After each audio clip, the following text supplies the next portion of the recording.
DD Tamil channel நேயர்களுக்கு அன்பு வணக்கம்.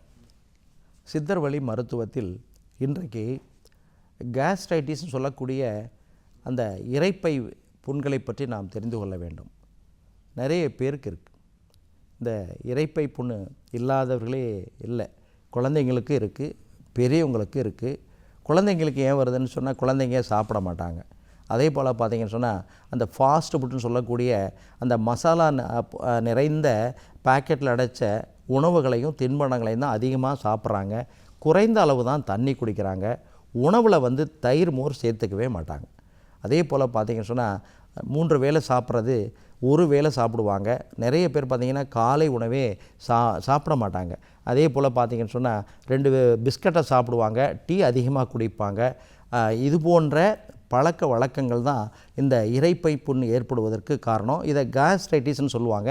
நிறைய பேருக்கு இருக்குது. பார்த்திங்கன்னு சொன்னால் இந்த நடு நெஞ்சில் பார்த்திங்கன்னு சொன்னால் எனக்கு எப்போவுமே எரிச்சல் இருந்துகிட்ருக்கு.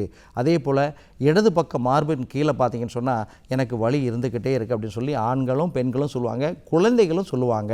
மருத்துவமனைக்கு வரும்பொழுது அவங்கள படுக்க வச்சு வயிற்றை பார்க்கும் பொழுது பார்த்திங்கன்னு சொன்னால் இந்த எபிகாஸ்ட்ரிக் ரீஜன் சொல்லக்கூடிய இந்த மேல் வயிற்றில் பார்த்திங்கன்னு சொன்னால் அதிகமான வலி இருக்கிறத பார்க்கலாம். ஒரு சிலருக்கு சாப்பிட்டோன்னே அதிகமான வலி ஏற்படுவதை நம்ம பார்க்க முடியும்.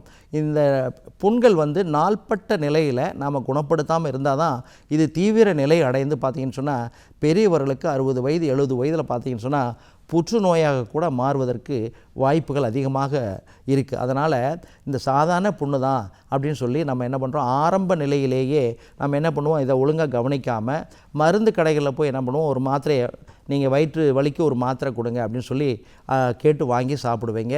அந்த வயிற்று வலி மாத்திரை சாப்பிட்றதுனால கூட அது அந்த புண்ணு அதிகமாகி அது நாள்பட்ட புண்ணாகி புற்றுநோயாக மாறுவதற்கு வாய்ப்புகள் ஏற்படும். அதனால் சிறிய ஒரு மாறுபட்ட குறிகளாக நம்ம உடம்புல தெரியுது அப்படின்னு சொன்னால் உடனே மருத்துவமனைக்கு போகணும். மருத்துவனுடைய ஆலோசனையோடு அதை எந்த நோய் என்று நம்ம கணித்து அதற்கு உரிய சிகிச்சையை நம்ம எடுத்தோம்னா அந்த நோய் ஆரம்ப நிலையிலேயே நம்ம குணப்படுத்த முடியும். இல்லைன்னா தீவிர நிலை அடையும் பொழுது கண்டிப்பாக அது பிற உறுப்புகளையும் பாதித்து நம்மளுடைய மனதையும் அது கண்டிப்பாக பாதிக்கும். அதனால் இந்த வயிற்றுப்புண் ஏற்படாமல் தடுக்கணும் அப்படின்னு சொன்னால் கண்டிப்பாக தண்ணி நிறைய குடிக்க வேண்டும். உணவில் பார்த்திங்கன்னு சொன்னால் நார்ச்சத்து நிறைந்த, அதாவது ஃபைபர் கண்டென்ட் என்று சொல்லக்கூடிய நார்ச்சத்து நிறைந்த மணத்தக்காளி கீரை, பொன்னாங்கண்ணி கீரை, அதே போல் வெந்தயக்கீரை, அதே போல் வெண்டைக்காய், அவரைக்காய், அதே போல் பீர்க்கங்காய், புடலங்காய், சுரைக்காய், இந்த காய்களை அதிகமாக எடுத்துக்கணும். அதே போல் வாழைத்தண்டு, வாழைப்பூ இதையும் நம்ம உணவில் சேர்த்திக்கணும். அதே போல் புளிக்காத தயிர் மோரை எல்லோருமே நாம் எடுத்துக்கொள்ள வேண்டும். தயிர் மோர் சாப்பிட்டா எனக்கு சளி பிடிக்கும் அப்படின்னு சொல்லி நிறைய பேர் என்ன பண்ணுவாங்க, தயிர் மோரே உணவில் சேர்க்க மாட்டாங்க. அந்த தயிர் மோர் நமக்கு என்னாகும், வயிற்று புண்களை ஆற்றக்கூடிய ஆற்றல் அதற்கு இருக்குது. அதே போல் இப்போ கோடை காலமாக இருக்கிறதுனால நிறைய பேர் பார்த்திங்கன்னு சொன்னால் இந்த பழைய சோறு நீராகாரத்தை நம்ம எடுத்துக்கலாம்.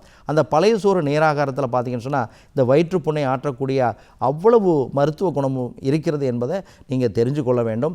அதே போல் பார்த்திங்கன்னு சொன்னால் இளநீர் நம்ம காலையில் வெறும் வயிற்றில் நமக்கு ஃப்ரெஷ்ஷாக கிடைக்கக்கூடிய இளநீரை சாப்பிடலாம். அதே போல் தேங்காயை நம்ம அரைச்சி பால் எடுத்து அந்த தேங்காய் பாலை நம்ம சேர்த்துக்கொள்ளலாம். அதே போல் பார்த்திங்கன்னா சித்த மருத்துவத்தில் மாசிக்காய் எண்ணெய் என்று இருக்குது. மாசிக்காய் தேங்காய் பால் கொண்டு செய்யப்படுகின்ற அந்த மாசிக்காய் எண்ணெயை ஒரு 10 20 ml எடுத்து காலை இரவு 2 வேளை நம்ம மருத்துவர் ஆலோசனையோடு அந்த புண்ணுக்கு தகுந்த மாதிரி வயதுக்கு தகுந்த மாதிரி அந்த மாசிக்காய் எண்ணெயை நாம் தினசரி நம்ம பயன்படுத்தலாம்.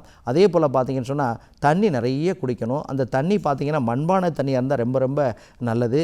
அதே போல் இப்போ வெயிலில் ரொம்ப நேரம் சுற்றுறவங்க அதையெல்லாம் நாம் தவிர்த்து உணவை ஒழுங்குபடுத்தி உணவில் நார்ச்சத்து மிகுந்த, அதே போல் புரதச்சத்து மிகுந்த காய்கறிகளை எடுத்துக்கொண்டு தயிர், மோர், நெய் இவைகளை பயன்படுத்தினால் இந்த வயிற்றுப்புண் வராமல் நாம் தடுக்க முடியும்.